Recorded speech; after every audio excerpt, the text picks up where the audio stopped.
podcast santai yang membicarakan seputar prodi akuntansi, keuangan, dan juga keaktifan organisasi.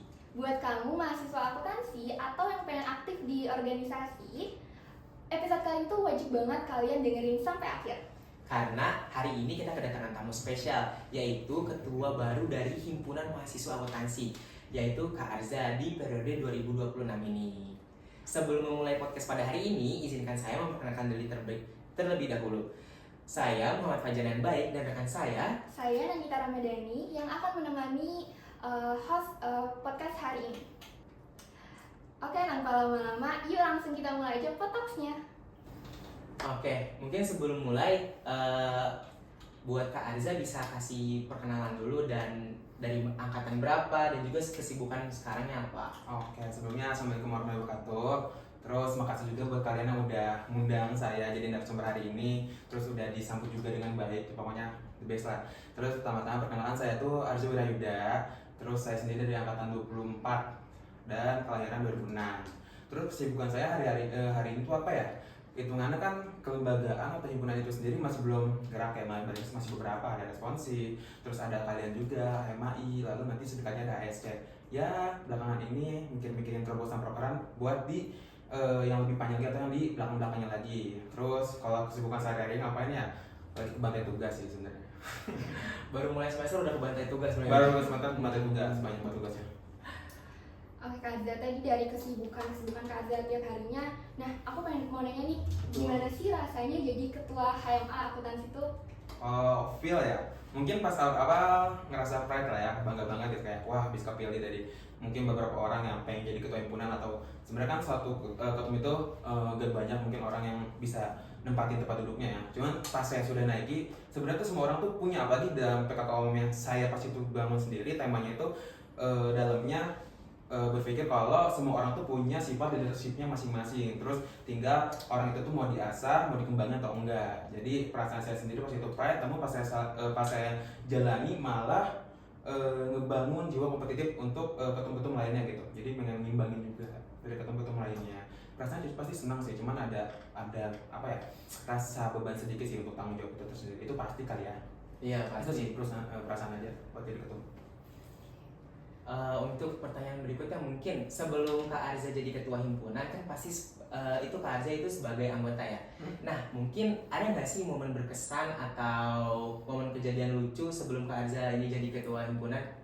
Momen lucu ya? Iya. Sebenarnya udah pasti banyak sih. Kalau momen lucu pas jadi anggota itu banyak banget udah pasti. Tapi kalau kalian ngerasa PKKOM ini lumayan berkesan, itu udah pasti sih. Soalnya dari tahun ke tahun memang PKKOM itu bentukannya seperti itu. Apalagi di tahunan saya sama angkatan-angkatan saya sebelumnya 3 tahun ke atas tuh kita tuh PKKOM di tempat yang sama. Jadi kaderisasinya di Vita itu lagi sama 3 angkatan. Dan ternyata tuh banyak hal yang keluping gitu teman-teman. Jadi angkatan lalu kayak gini, sekarang ada lagi, cuman makin lucu improvisasi. Dan banyak banget kejadian lucu saat di kaderisasi itu sendiri sih. Jadi kita dari awal tuh bener-bener apa ya hitungannya, gak sengaja atau bisa dibilang disengaja malah ngenalin teman-teman kita duluan. Biasanya kan kalau perkenalan kan harusnya sejalannya periode berjalan ya. Kok ini gara-gara ada kaderisasi 3 hari itu di villa, jadi kita kok kenal dari awal. Oh si A ini orangnya, oh si B ini orangnya. Tapi di situ lucu-lucu kan, semua masih polos, kita juga udah kenal, keluar aja gak ditahan gitu. Banyak hal yang lucu. Kalau berkesan, salah satunya tim saya sekarang ya, KO Kalia, terus Wak Bendum, Wak Sekum, Bendum, terus kadep-kadep yang lain tuh hitungannya sedikit apa ya, beberapa tuh nggak saya expect kok mereka tuh yang naik gitu. Karena kan membentuk suatu SO2 atau struktur organisasi itu ya harus atas diskusi bareng-bareng ya. Saya juga awalnya kan terbentuknya, jadi awalnya terbentuk himpunan tuh udah pasti hanya 1 orang anggotanya, ketemu itu doang, saya doang. Berarti saya belum punya anggota, karena belum diangkat ke situ. Nah nanti dapatlah anggota 2 baru tuh Sukum sama Bendum. Nah saya berdiskusi lah, saya pengennya A, B, C, D menurut kalian gimana. KO-nya naik. Nah jadi sebenarnya yang paling berkesan tuh KO kalian, Rafli. Awalnya tuh saya mau jadi kayu tuh, tapi karena beliau menawarkan diri sebagai KO, tiba-tiba saya berkesan kayak kesannya tuh bener-bener ngebus gitu. Soalnya awalnya bensin dia tuh di himpunan tuh gak terlalu banyak, karena mungkin udah capek kali ya melakukan hal yang sama, mungkin bisa dibilang. Nah ya saya pikir mungkin kalau karena capek ngelakuin hal yang sama ya berarti dia butuh sesuatu yang baru dong. Nah makanya saya bilang lah, kenapa gak jadi KO kok kalau beliau megang KO kan harusnya merumus semuanya tuh, dia belajar segala macam, ya dipikirin lagi lah. Nah udah awalnya saya udah pesimis tuh kalau teman saya ini bakal lebih aktif lagi kan, ternyata dia sendiri gitu yang ngajuin diri kayak gimana kalau boleh jadi KO gitu. Jadi itu sih merasa. Jadi buat Kak Arza di akuntansi ini benar-benar ada pengaruhnya dari Bang Raflin. Betul. Dari dia sama KO satu udah pasti Benny juga. Oke. Untuk selanjutnya nih Kak, Kakak sebagai ketua himpunan ya, kalau misalnya Kakak ngedeskripsiin kepemimpinan tuh kayak gimana sih? Kalau ngedeskripsi mungkin bisa dipakai satu kata dulu aja kali ya. Behave sih. Behave, dewasa dan benar-benar dapat dipercaya. Dan pasti sih kalau suatu ketum itu harus punya integritas yang sangat tinggi dia sebagai ketum. Jadi benar-benar gak bisa diganggu gugat sama siapapun, gak bisa digoyangin. Karena kan makin tinggi tempatnya, makin kencang anginnya kan. Tapi kalau itu dia integritasnya gak kuat, gampang banget dia goyang. Jadi harus behave sih sebagai ketum. Mungkin buat pertanyaan selanjutnya, sebelum masuk ke organisasi nih, kenapa Kak Arza bisa kayak kepikiran, kayaknya gue harus masuk organisasi nih, gitu. Sebenarnya dari SMP saya tuh udah masuk OSIS sih, mungkin bisa dibilang fashion kali ya. Fashion selalu masuk organisasi yang dimana tuh even awalnya tuh punya, ya pasti semua, nggak tahu sih kalau pemikiran saya sendiri pengennya tuh awal tuh di organisasi tuh saya bakal berkembang, udah pasti di pemikiran pas seperti itu ya, kita nggak cuma akademik aja yang maju tapi yang lain juga. Tapi pas saya jalanin, saya nyaman, mungkin bisa bilang saya nyaman, saya terima apapun itu tugasnya, ya udah selalu aja kita naik jadi suatu atau menjabat, selalu aja menjabat, mau di SMP SMA itu selalu menjabat. Nah masuklah ke bidang kuliah, awalnya tuh kayak pengen fokus akademik aja gitu awalnya kan, cuma kayaknya emang gak ada tantangan sih kalau akademik doang gitu kan. Terus pas dipikir-pikir mau ngimbangin lagi pakai cara apa ya. Nah kebetulan kan saya komti ya, pas itu tuh masuk ke himpunan itu salah satu syarat bagi komti itu harus syaratnya harus masuk ke himpunan.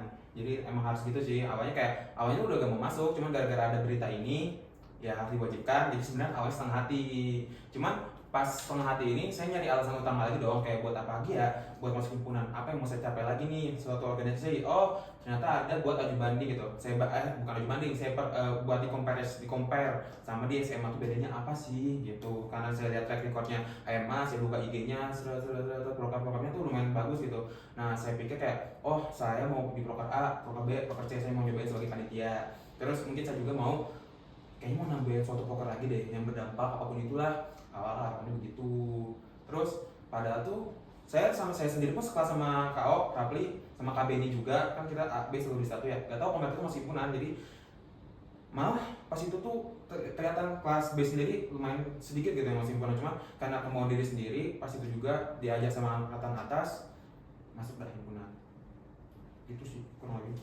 Dari cerita Kak Arza tadi kan awalnya nggak mau masuk organisasi Betul, ya, Kak, pengen fokus ke akademik. Betul. Nah sekarang Kakak malah jadi ketua himpunan akuntansi gitu. Ya, Nah tantangan terberat Kakak jadi ketua himpunan akuntansi itu gimana Kak?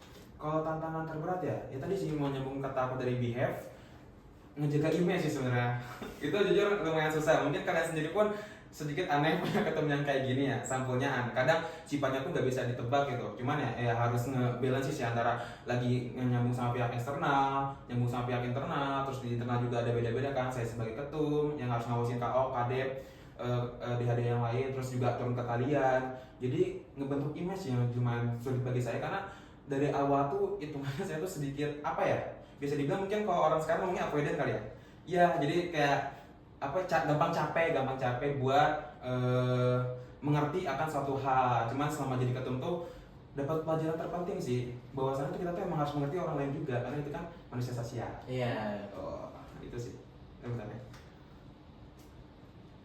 Buat pertanyaan selanjutnya nih Kak Arza, cara ngatur Kak Arza nih kan organisasi nih. Nah cara ngatur waktunya tuh gimana tuh dari mulai organisasi sama akademiknya? Kalau waktu sendiri sebenarnya fleksibel ya, saya orangnya gak terpaku sama sistem bisa dibilang, jadi gak terlalu terstruktur. Cuma kalau gimana ngebalancing sih lebih karena himpunan itu saya jadikan udah pasti sebagai tanggung jawab, tapi kalau akademik saya jadikan kewajiban. Maka dari itu kalau dapat tugasnya saya bilang tadi dibantai tugas, misalnya ada tugas tuh sebisa mungkin harus dikerjain dari awal sih, karena kan himpunan itu sendiri all time kalau saya sendiri, jadi kayak gak terpaut sama waktu. Bisa aja kayak seharian tuh mempantengin kalian progresnya apa aja, gak bisa, maksudnya lepas HP ya bisa lepas HP, cuma tetap aja kayak kepikiran kan, jadi all time gitu. Nah kalau tugas ya ada tugas langsung dikerjain. Jadi kalau himpunan tuh lebih ke arah fleksibel sih, selagi saya ngejalaninnya, enggak sih kalau ini sebelum saya jadi ketum juga ngejalaninnya tuh nyaman gitu, itu kali itu nerima lagi lebih ke arah oh saya ada aktivitasnya sekarang di organisasi, ya udah dijalani. Jadi nggak kan timeline juga kalau organisasi itu nggak terlalu ini ya, nggak terlalu apa ya, nggak bisa ditebak gitu kapan ada prokernya pas jadi anggota, karena kan yang tahu yang atas-atasan doang. Nah itu tuh lebih ke arah cara memanagenya gimana ya, pastinya kan udah bakal ada rapat 1, rapat 2, rapat 3. Nah itu tuh sebelum jauh-jauh dari itu kalau tugas biasanya dikerjain dulu sih, jadi memanagenya tuh lebih karena di balancing, nggak dijadiin beban gitu kalau dari organisasi itu sendiri gitu sih lebih karena. Kita kalau misalnya mau masuk organisasi itu kan pasti kayak banyak tugas, banyak tanggung jawab gitu kan. Betul. Nah, Kak Arza sendiri pernah nggak sih ngerasa capek atau mau nyerah, dan gimana caranya Kak Arza cara ngatasin masalah tersebut? Kalau nyerahnya karena tugas itu mungkin nggak pernah ya, karena teman-teman ya balik lagi nih di organisasi itu saya sendiri tuh selama di organisasi tuh jadi punya banyak teman sih. Soalnya awalnya kan circle cuma anak kelas, terus ada HMA nyambung nih circle HMA. Nah circle HMA ngebawa saya ke teman kelasnya dia juga, jadi makin banyak nih, jadi gak di situ-situ aja. Nah kadang circle-nya HMA itu lebih akan kita tahu tanggung jawab kita sama, bakal ada program kerja, bakal ada apa segala macam, kadang kita nugas bareng. Jadi kalau soal tugas saya nggak pernah nyerah lah soal HMA. Cuman kalau nyerah di dalam himpunan sendiri capek itu udah pasti ya, apalagi pas megang proker teman-teman. Nah kemarin tuh saya pernah nyerah di PKK Omam.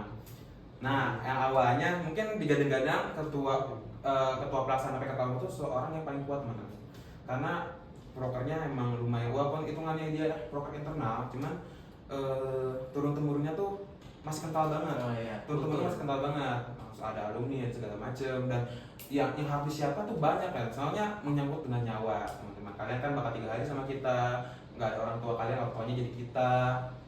Nah itu persiapannya harus benar-benar matang, nggak bisa kayak asal-asalan pengen di villa titik, nggak ada mitigasi segala macam. Nah dan yang paling susah itu, oh iya maksud ada yang tadi ya, maksud saya ini yang saya apa sih yang jadi bikin saya keberatan, bikin saya jadi ketum, soal administrasi juga. Nah saya tuh sedikitnya sekarang tuh lumayan lemah lah di bidang administrasi. Administrasi itu kayak apa sih, kayak surat penyuratan, soalnya itu kan banyak tulisan tuh. Nah detailnya lumayan susah teman-teman, jadi saya situ sedikit keberatan, soalnya lumayan kaku ya kalau soal administrasi, apalagi surat penyuratan itu kan pihak eksternal. Nah jadi disitu kan banyak surat segala macam. Nah kalian juga udah ngerasain lah kalau jadi ketua pelaksana pasti nanti ada CO segala macam. Nah itu kan informasinya harus naik, misalnya naik bersamaan. Nah itu kan saya nggak bisa saya pegang semua. Saat itu saya juga bagi jobdesk ke DK kegiatan, kan ada sekretaris sama bendahara. Mungkin pas itu saya ngerasanya saya sendiri yang ngembang gitu, karena terlalu banyak informasi. Nah saya di sini saya bisa dibilang pecundang sih. Saya ngerasa saya pecundang karena nggak ada di nggak terlintas di pikiran saya kalau saya tuh bakal begini nih sama jadi ketua pelaksana.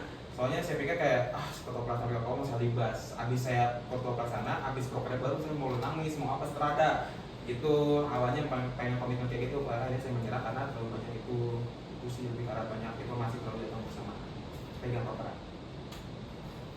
tuh. Oke, buat yang selanjutnya nih, Kak Arza kan berarti sebelumnya anggota nih. Nah, berarti pernah dipimpin sama pemimpin yang lainnya. Betul. Nah, sekarang Kak Arza udah jadi pemimpinnya nih buat ketua himpunan mahasiswa akuntansi. Nah, menurut Kak Arza, kepemimpinan yang ideal tuh kayak gimana sih? Atau mungkin Kak Arza sendiri udah ngerasa Kak Arza ideal? Belum masih, soal ngerasa sendiri ideal sih udah pasti belum ya, karena kita masih awal ngejabat juga.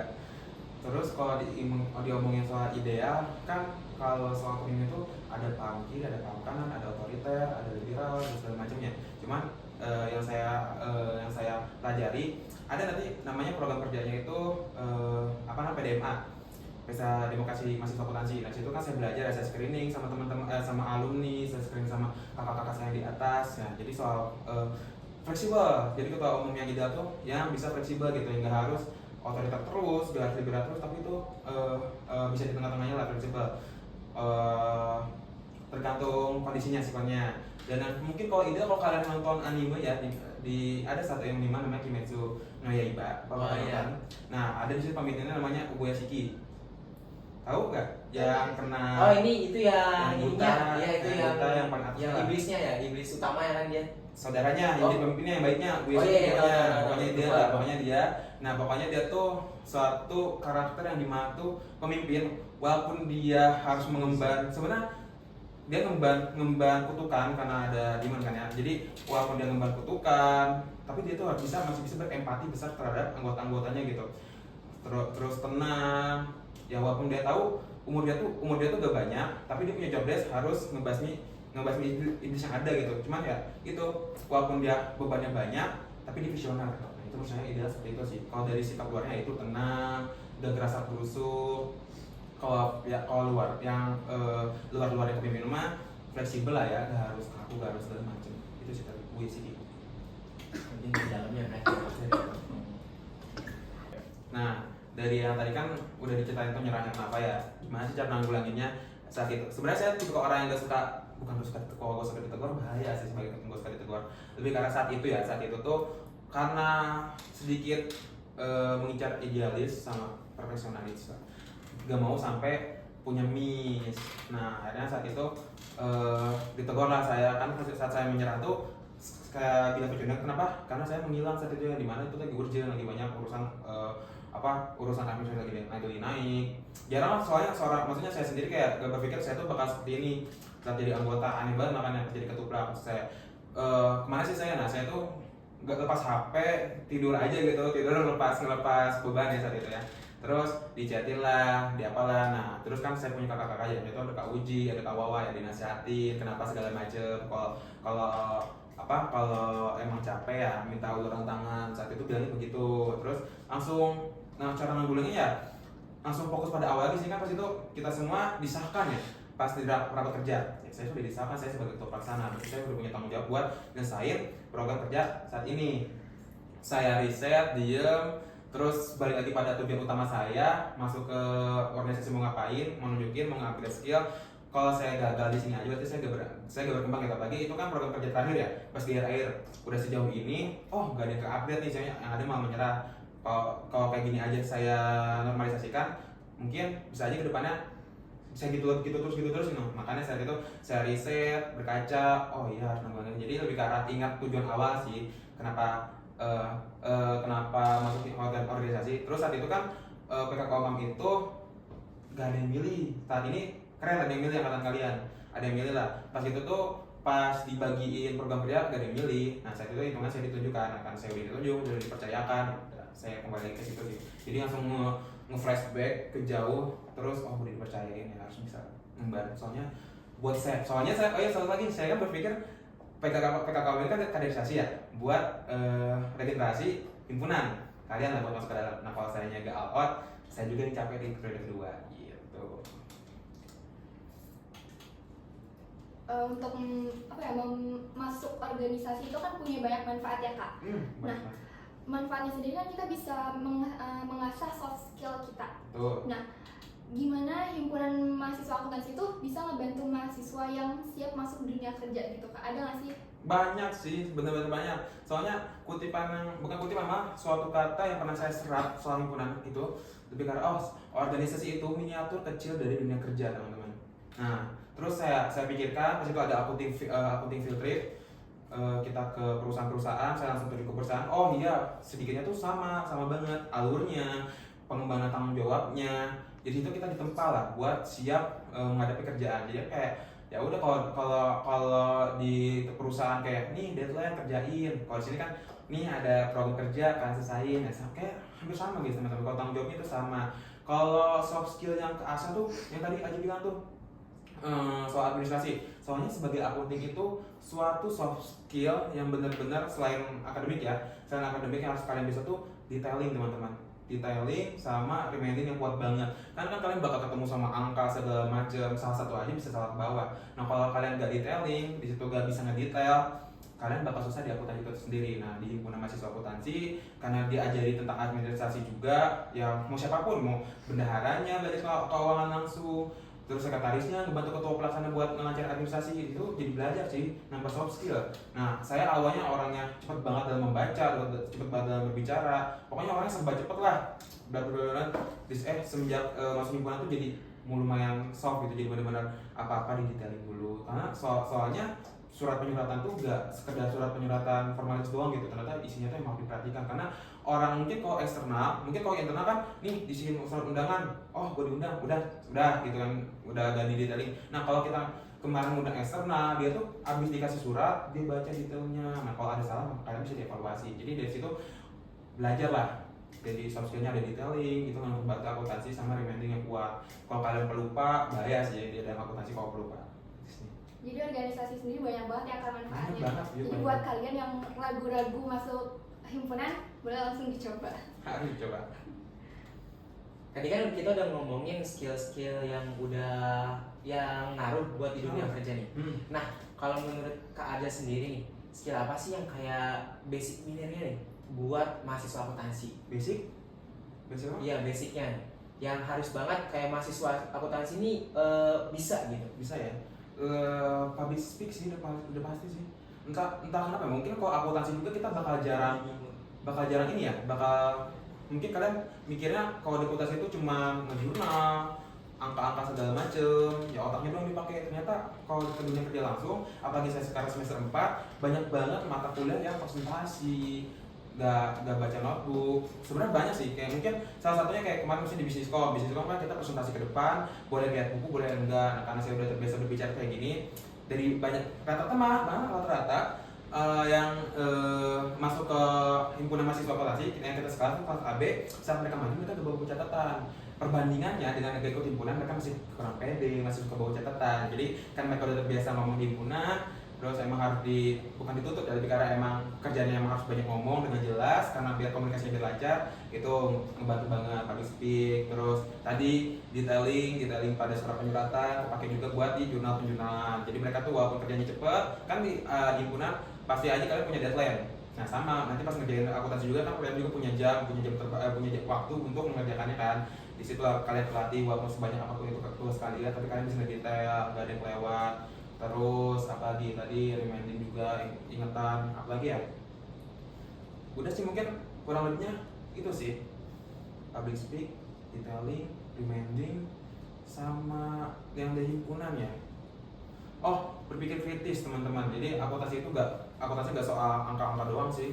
Karena dari akuntansi sendiri prospek kerjanya kan cukup luas ya. Kalian gak mungkin jadi anak korporat doang. Nanti kan kalian ada audit, ada yang mau jadi auditing, terus ada yang jadi admin, akuntansi manajemen, lalu ada ASP, akuntansi sektor publik, terus juga ada akuntansi keuangan.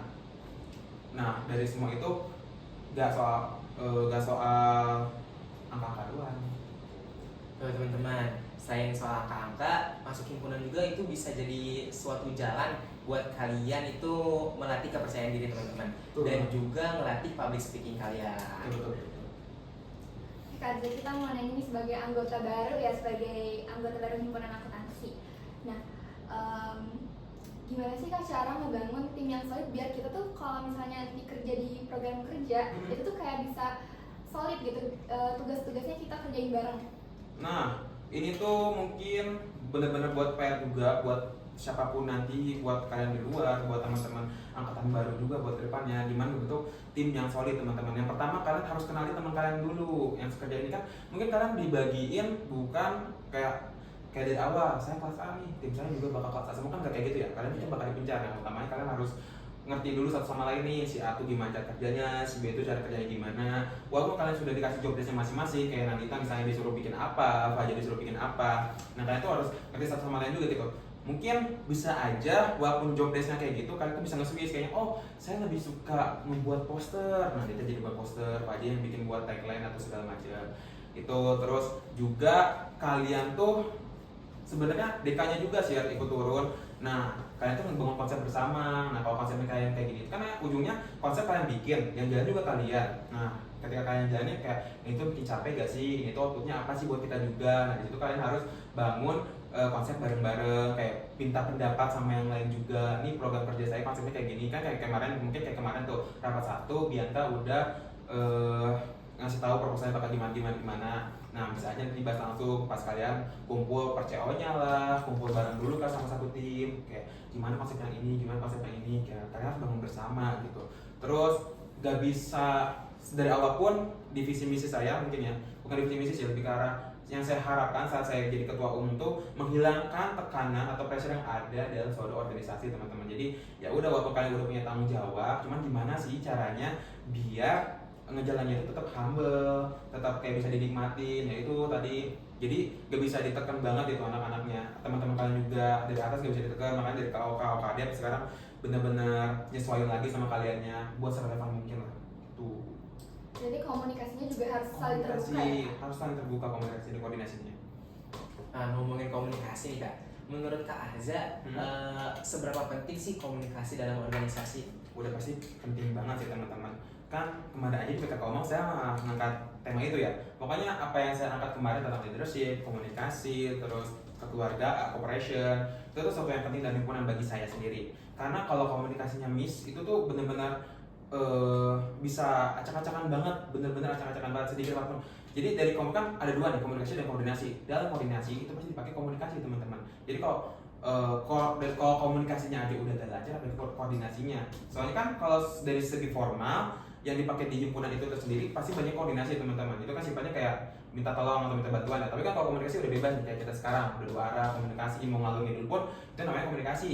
Nah, apalagi kalau komunikasinya udah gak bener, cara penyampaiannya udah gak bisa diterima dengan jelas, mungkin kayak si A nih ngomong A cepet banget, ya itu kan saya juga sekarang belajar nih kalau komunikasi itu harus pelan-pelan agar ya orang pun maksudnya tetap jelas gitu. Jadi seperti itu sih, soalnya banyak banget dari himpunan atau organisasi di luar sana yang ketika saya baca evaluasinya itu selalu komunikasi teman-teman, komunikasi dan komunikasi selama program kerja yang ada. Nah, saya dalami apa sih yang salah dari komunikasi. Ternyata komunikasi ini salah ketika orang tuh gak mau terima satu sama lain. Jadi kayak kurang enak nih kerja sama Sia ya, jadi dia nyambung lagi yang tadi kata Nadita, benar, komunikasi itu suatu kunci gitu. Itu makanya berpengaruh itu sih komunikasi. Soalnya gak mungkin gak sih kita gerak tanpa ada komunikasi, gak mungkin kayak aja gak mungkin, gak ngerti saya suruh ngapain gitu doang kan. Tapi itu suatu komunikasi juga tuh Buat teman-teman, jadi komunikasi itu benar-benar penting ya, karena sebelum terjadinya koordinasi itu perlu namanya komunikasi teman-teman. Kak Arza sendiri sebagai ketua himpunan, dampak apa sih yang pengen Kak Arza tinggalin buat mahasiswa akuntansi? Ya, tadi yang pengen banget saya kasih dampak sih dampaknya berkelanjutan teman-teman. Nggak formalin jadi program kerja yang banyak, misalnya kayak Akutin Field Trip, terus ada Citasia nanti nyoba-nyoba software, itu tuh nggak sekedar formalis doang kayak turun-temurun, tapi lebih karena dampak itu benar-benar kerasa dan kepake di dunia kerja teman-teman. Misalnya contohnya Citasia, itu tuh kan ada uji coba software teman-teman. Nah, kalau tahu nggak itu ya mereka tuh cuma ada Accurate, SPSS, terus ada apa lagi? Evius. Nah, sekarang tuh saya pengen itu ada ditambahin, maksudnya responsi, lebih karena kelas tambahan untuk mau dicoba software teman-teman. Jadi tadi yang saya sebutin kan udah ada ASP, terus ada pajak perpajakan, accounting managerial, terus ada auditing. Nah, itu tuh pengen saya responsiin atau saya tambahkan. Kan kalau kalian udah nyobain responsi kan? Yeah. Nah, ini tuh responsi itu kan cuma sampai semester 4 doang. Semester 5, 6 tuh udah gak pada dapet. Nah, saya pengen nyobain lagi kayak contohnya responsi buat semester 6 yang udah punya konsentrasi. Nah, saya cobain di mana mengundang orang-orang atau praktisi yang emang udah terjun di dunia kerja teman-teman. Jadi mereka tuh terjun langsung buat nyobain Cortex di perpajakan, terus mereka juga nyobain Atlas buat auditing dan segala macam. Yang udah pasti berkelanjutan lah dampaknya. Terus gimana sih buat semester 3, 4 dan seterusnya gitu. Nah, saya pengen lebih ke arah ngembangin mereka lewat bidang akademik maupun non akademik, sehingga mereka tuh bisa ngikutin olahraga kompetisi biar mereka tuh jadi mahasiswa berprestasi. Jadi buat yang selanjutnya nih, Kak Arza kan udah lama ya di organisasi, bahkan sebelum masuk ke kuliah juga nih di SMA udah mulai organisasi nih. Betul. Nah, kalau yang Kak Arza rasain nih, skill apa yang bener-bener kayak ningkatin diri Kak Arza gitu, yang bener-bener paling kerasa gitu lah.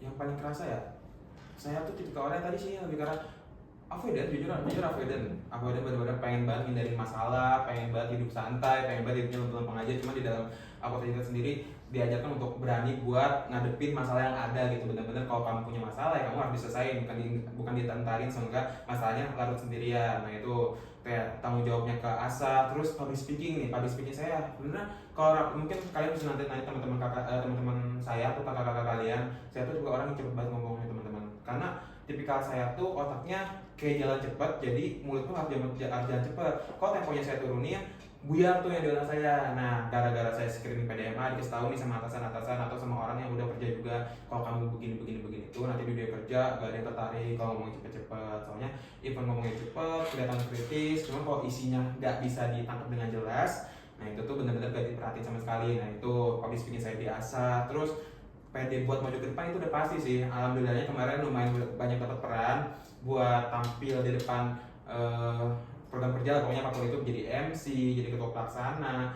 Nah itu public speakingnya benar-benar keasah. Sama tadi yang administratif itu juga suatu skill sih, benar-benar ngaruh banget ke pendidikan saya. Jadi di saat teman-teman yang lain baru start, terkadang tuh ada aja beberapa yang udah kita start dulu di himpunan gitu. Misalnya kita bikin kop surat, itu kan kayak kemarin diajari soal administrasi tuh. Nah pas ada pelajaran matkul aplikasi for bisnis, kita suruh bikin penyuratan juga, kita udah duluan bisa. Jadi hal seperti itu tanpa kita sadari pun kayak, oh saya udah belajar duluan nih di himpunan. Nah tiba-tiba ya udah kepake duluan, jadi lebih ngerti lah daripada sih anggota-anggota yang enggak ikut himpunan. Terus dari ini juga pengertian soal Excel, nanti kalian tuh bakal ada program kerja namanya Accounting Fest, di mana itu jadi tim soal. Nah itu tim soal itu benar-benar seru banget teman-teman. Jadi kan tim soal, ngebikin soal, kalian harus ngerti soal itu sendiri. Itu akuntansi loh teman-teman, gak mungkin. Karena misalnya ada miss nih, misalnya kalian bikin soal, terus si pengikut panitianya atau guru yang bersangkutan kayak komen, lah ini kok yang ini salah, saya juga dari tadi ngitung nih. Nah itu kalian harus bisa tanggung jawab dong, makanya gak bisa asal-asalan bikin soal. Nah dari situ pas saya jadi tim soal itu bener-bener kebuka banget, karena kan satu timnya tuh ada semester saya sama semester atas. Jadi ya tanpa dipungkir kita jadi kebantu sama semester atas juga gitu, kayak diumumin, oh yang ini tuh cara cepetnya begini, ini tuh detailnya tuh kayak gini. Terus informasi itu sebenarnya kalau gak mau capek-capek nyari ke belakang, udah ada tertera di sini. Jadi kayak ke bawah juga, kita juga jadi harus apa ya, ngembangin diri kita, kayak harus mereka nih kuat banget nih akuntansinya, ya udah jadi kenal lah ininya, motivasi buat ikutinnya juga. Jadi benar-benar tanggung jawabnya. Nah gara-gara jadi tim soal, dipertahankan tanggung jawabnya juga jadi naik. Pokoknya seru deh, banyak banget soft skill, hard skill yang benar-benar bisa dipelajari di organisasi tanpa kalian sadari gitu. Banyak banget tuh teman-teman, dari mulai hard skill kayak misalnya Excel tadi kita bisa dapat benefit lebih dulu nih. Terus komunikasi atau public speaking, nah itu juga bisa kita latih juga di dalam himpunan ini teman-teman. Terus juga tadi dari organisasi ini kan ada proker yang namanya Accounting Fest. Nah di situ kita tuh bikin soal. Nah jadi kita bikin festival tentang accounting. Nah berarti kan kita di situ dipaksa buat ngerti soal tersebut ya. Benar. Nah dari situ kita juga bisa belajar teman-teman. Kayak kajian selanjutnya, ada nggak sih Kak tips ya biar pengurus tetap konsisten dan gak burn out? Sebenarnya ini kayak lanjut ke pertanyaan sebelumnya ya Kak? Nah soal ini tuh lebih ke arah saya sendiri sih. Jadi gimana sih biar kepengurusan tuh gak burn out ya? Lebih kayak tadi, gimana sih cara kerja tuh biar gak dapet tekanan, ngilangin pressure yang ada. Terus gimana sih ngebangun, kan organisasi itu suatu wadah. Nah gimana sih ngebangun wadah ini biar kelihatan tuh kerjanya, kalau kalian tuh kayak di startup. Nah itu kan kayak mereka bebas kerja kayak mau jam berapa, kayak sesuai keahliannya masing-masing. Saya pengen tuh bentukannya tuh seperti itu gitu. Jadi pressure-nya tuh gak terlalu besar. Terus gimana sih biar gak burn out? Banyakin agenda bersama sih. Karena yang saya rasakan yang bisa bikin burn out tahun lalu tuh agendanya sedikit teman-teman. Jadi ya himpunan tuh soal kerja dan kerja saja. Nah tahun sekarang saya harap saya mau bikin banyak agenda soal kepengurusan yang dimana tuh benar-benar senang-senang bersama, tanpa harus memikirkan misalnya kayak biaya, terus kayak tanggung jawab apa segala macam. Ya udah kita di sini bonding bersama, terus ngerasain empati bersama, ngerasain beban yang sama. Jadi kayak tukar-tukaran juga. Soalnya kemarin saya sendiri tuh yang bikin saya cukup relax ngejalanin atau megang Komam itu tuh saya dekat dengan KBD dan Karafli. KBD megang apa sebesar, Karafli program kerjanya berjalan terus. Kita sharing-sharing kayak di sini kayak gini nih, di Aves gini nih. Nah Karafli ngasih tahu saya kayak mending kalau di PK Komam mending gini aja, nanti apa saya juga kayak tukar pikiran sih. Gak bisa kalian emban sendiri, karena ya banyak contohnya teman-teman saya juga pasti banyak cerita, gue capek banget ngerjain program ini, karena dia pendam sendiri. Ketika dia keluarin terus dia ekspresikan, lega, riset, itu saya sendiri ngerasain hal itu gitu. Jadi gak bisa dibawa pressure, program emang suatu tanggung jawab, cuman gak bisa kalian anggap mungkin kan hitungannya ngejar standar ya, kayak tahun lalu kayak gini, tahun sekarang harus gimana. Nah itu tuh ngecapainya gimana sih? Ya udah, jangan dibawa beban tapi lebih ke arah kalian kayak motivasi lah. Wah tahun lalu kayak gini nih, sekarang pengen lebih baik gitu. Nah mungkin ini pertanyaan, bukan pertanyaan ya yang jadi pengunjung nih, tapi kayak Kak Arza bisa nggak kayak kasih motivasi buat teman-teman yang masih ragu buat ikutan himpunan atau organisasi lainnya. Jadi kalau menurut saya organisasi itu relevan nggak sih? Kalau untuk tahun ini menurut saya itu masih relevan banget ya. Tadi balik lagi, karena organisasi itu suatu miniatur kecil dari dunia kerja teman-teman. Nah gimana bikin ketertarikan untuk mahasiswa lain untuk mengikuti organisasi ya? Sebenarnya tuh kalian tuh harus nyemplung dulu, karena kan kalau belum ngerasain kalian nggak bisa ngejudge di dalam itu bakal apa yang kalian rasain. Ya mungkin kan di 1 tahun pertama bakal ngerasain A, B, C, D. Cuma kalau kalian gak terjun, kalian gak ngerasain, kalian juga gak tahu dampaknya apa. Nah terus mungkin ini salah satu PR saya juga, gimana caranya bikin kalian yang masuk himpunan dapat sesuatu dari yang gak ikut himpunan. Nah itu kan salah satu buat narik orang-orang jadi ikut himpunan dong.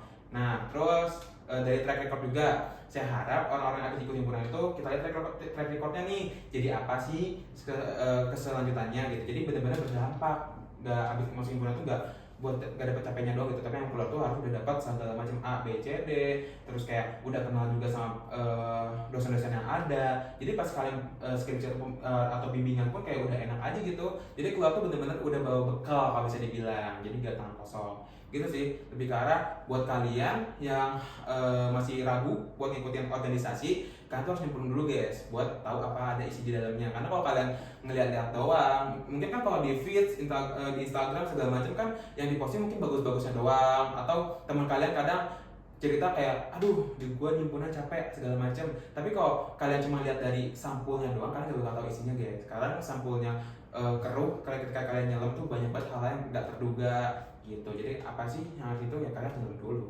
gitu. Oke, makasih banyak nih dari Kak Arza.